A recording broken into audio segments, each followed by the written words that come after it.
Hi guys, it's me. This is me practicing my reading out loud abilities because I'm low-key dyslexic. So this is gonna be tough to get through and good luck. See under my thing when I'm smiling.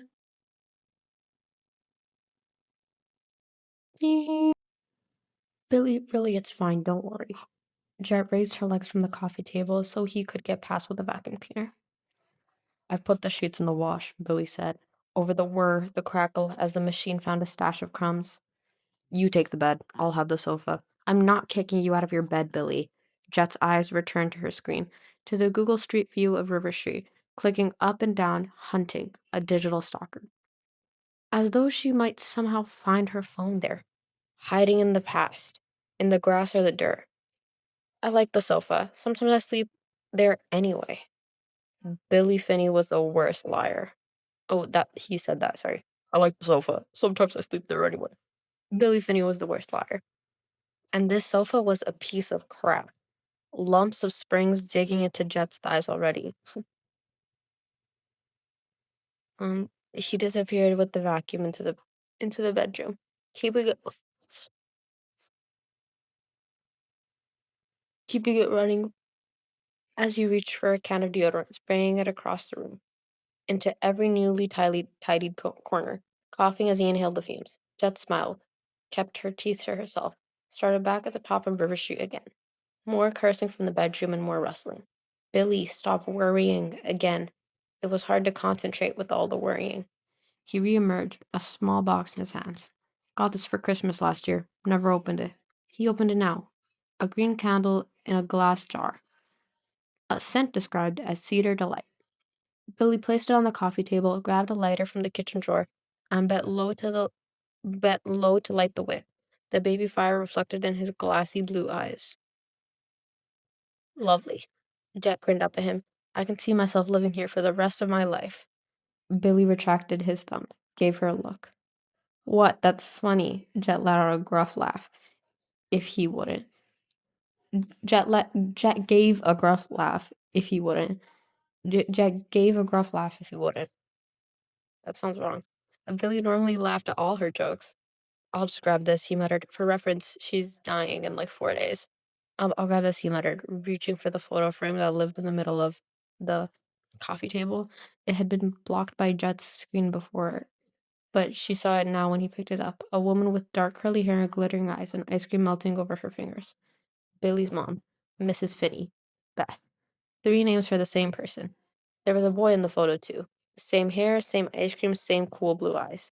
The Billy Jet knew best, about 12 years old. Billy averted his eyes and Jet averted hers too, pretending she hadn't noticed. Watching out of the side of her eyes, Billy took the photo and shut it away on the top shelf of the closet. You don't have to put everything away just because I'm here. Oh, he said, remembering something else to worry about. I keep the spare key under the mat outside the front door. You should have it. I'll get it for you. He got it for her. Almost breathless when he arrived back at the table, putting the key down, arrived back at her side, putting the key down on the table between her feet. My spit? Sorry. Um,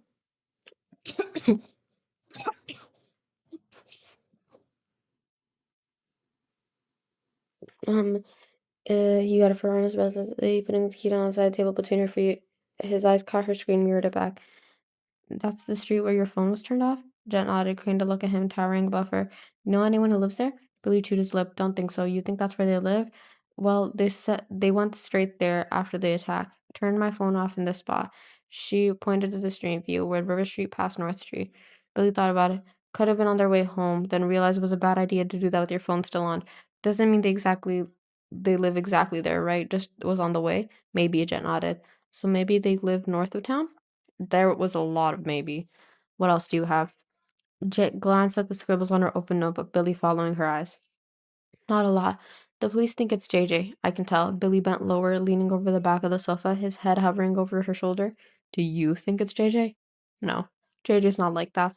But I'm trying to keep an open mind. She paused. Well, someone bashed it open for me. That one almost got a smile out of him, a lopsided twitch in his cheek, but his eyes still didn't look right. Haunted, but also busy, somehow. Haunted, but also busy somehow. Ever moving, too much was going on behind them. He was the one who'd seen her dead. Well, almost dead. Maybe that took a while to go away. Jet hadn't had to see it, hadn't had to live it after those first few seconds. But she wondered if her eyes looked haunted too. Felt like it. The deep pain behind her right eye, the dull ache and itch beneath the bandages. Not dull enough. She should take more codeine. She should take more codeine. At least Dr. Lee gave her the good stuff. She winced. What's wrong? He bent lower to meet her eyes.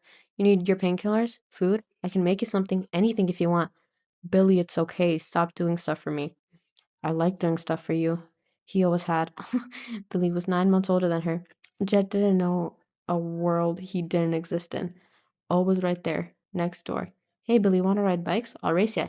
Hey, did you let me win because I'm younger and smaller? Don't let me win, Billy. Hi, Mrs. Mason. Is Jet in? I found a frog and need to show her. Jet loves frogs. Only stopped when Jet turned 14. When Sophia became her best friend instead, took all Jet's time and attention because Billy couldn't come over if Sophia was already there. That would have been weird. Two worlds that didn't mix. Jet and Billy had outgrown each other. No more bike races, no more frogs. Billy was right though. Jet did love frogs. It was fucking awesome frog. A notification pinged up on her screen. Low battery. Shit, Jet said. I need my fuck's sake. What's the word? The white wire thingy? Charger? Yes, Jack clapped him on the shoulder. Charger, that's it. I'll get it. Billy straightened up because he couldn't not do stuff for her. For anyone, really. He was just like that. Made like that. Jet was made a different way.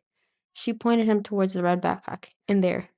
You got some mail here, Billy said, digging through, pulling envelopes out to reach the charger. Oh yeah, I was proving a point. Let me see. Jet lowered her feet to the floor, MacBook on the table, and took the letters out of Billy's hands. The first was a red envelope, handwritten address. Jet flipped it over and ripped open the tab while Billy moved the guitar case so he could reach the wall socket, plugging her white wire thingy in. It's a card, Jet said, pulling it out. A white card with the vase of flowers drawn on the front in garish colors. Below the vase, a little shadow of the words, Get well soon. You've got to be kidding me. She held it up so Billy could see. He winced. Who's it from? Jet opened and scanned the handwriting inside. From Jerry Clay. The village trustee guy? Jet nodded, clearing her throat to read aloud. So sorry to so sorry to hear about your accident. Accident, Jerry? It's called premeditated murder. Sending all of our thoughts and prayers. Well, Jerry, you can shove your thoughts and prayers up your. What's this one? Billy asked, picking up the other envelope from her lap. Looks official. Jet swapped the card for the letter. It did look official. Her name and address typed in a right neat. Her name and address in a type so neat that it almost looked aggressive. Through a thin plastic window. Private and confidential in bold capital letters across the top. She ripped it open, pulled out a folded letter. Late notice, she said, reading it out loud. Wait, what the fuck? What is it? Billy sat next to her, the sofa cushioning dipping towards him. It's one of those online loan companies, LifeFi. Dear Margaret Mason, you've defaulted on your monthly repayments for the scheduled detail box below. What the fuck? 30 grand? What did you need 30 grand for?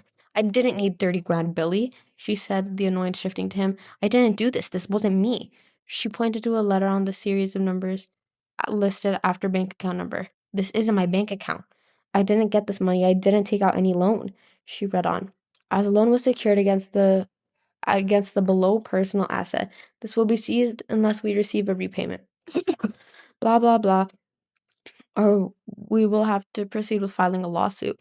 Wait, what asset? She scanned lower. Vehicle Ford F-150 1986. Registration HB. That's my truck!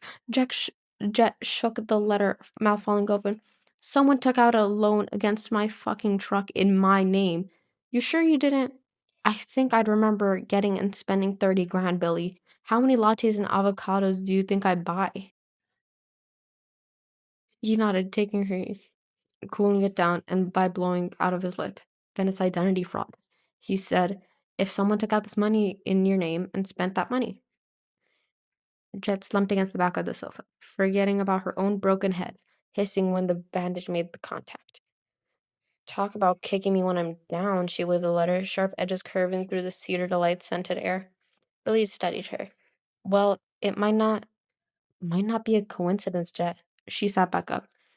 Couldn't this be related to your attack? Jet studying back. You think? I mean, has this ever happened to you before? No, she agreed. And I've never been murdered before either. Exactly, he stood up.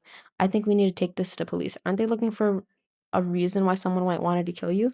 Over 30 grand? Funny, Jet, funny. Jet always thought she might be worth more than that. You're right, she sniffed, getting her feet to the table, swiping Billy's spare key from the table. I read that wrong. This was something more than clicking up and down the river street on Google Maps, a possible lead. She grabbed her jacket from the hook by the door, put it on, a key in one pocket where her other keys lived, letter and envelope in the other. Patted her jeans pockets to check she had her phone, remembering that checking was useless. Her phone was with her killer. She slipped her socks on the and she slipped her thick socks into her Birkenstock clogs.